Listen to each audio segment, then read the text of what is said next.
I came to Penn in 1972 as a tenured associate professor. I was the first female ever hired in the oldest anthropology department in the country, and I was very lucky to come with tenure. It was extremely difficult at first, not with respect to the full professors, but with respect to the more junior professors. Being the only female, I got a lot of attention and criticism. I've always been aware of the very difficult environment that I came into, difficult for women. And I've also been aware that I was expected to do one thing, and when I started working on behalf of gender issues, I was not appreciated, although I was able to overcome that during the years that I was here, which is a sign of how much change occurred since the time I first came until I retired in 2011. The first time I was aware of gender, my own gender, was when I was almost gang raped at the age of 14 by a group of guys playing basketball who I thought were my friends in the basement of a church, of all places, in Chevy Chase, Maryland, Northwest Chevy Chase, Washington, D.C. And when we were playing together, and when they suddenly sort of ganged up on me with the ball, one of them, the leaders, kind of holding the ball and moving me against the wall and sort of surrounding me, I had no idea what was happening, but I was scared. And I was so scared, I ducked under their arms and ran.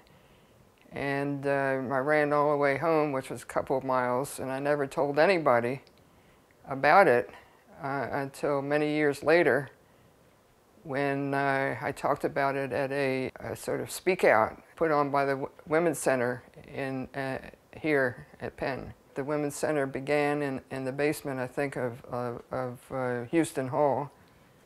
And it was a very small room, and I was happy about there being a women's center, but it was obvious to all of us that we were sort of basement citizens, or third class or fourth class citizens.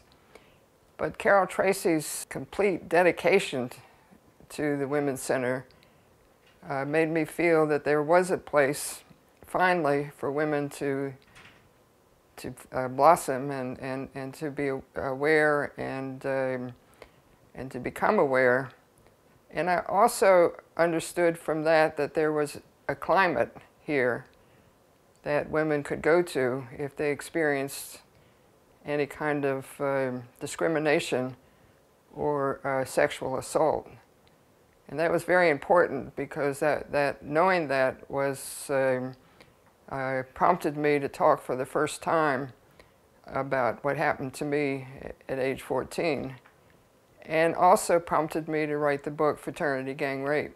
Was focused on an incident that occurred here at Penn, and it happened that the student involved, the female student, was a student of mine, and she told me what happened and also showed me the bruises on her arms and back. I started with that, but then I also interviewed college students all over the country, actually many who came to me, finding out that I was writing this book. And I discovered that all over the country the same thing was happening. And this also was a time when nobody thought acquaintance rape was rape. The idea of acquaintance rape sort of began in the early 80s. And I wanted to talk about the particulars of how this could happen. There was a lot of pushback. During the whole time I was writing the book, and after it was published, practically no one spoke to me. I mean, I think I'm just a born feminist, but I was born that way. I don't think I just suddenly found out about it and became it. The Penn Women's Center is absolutely essential on this campus. but it's not enough.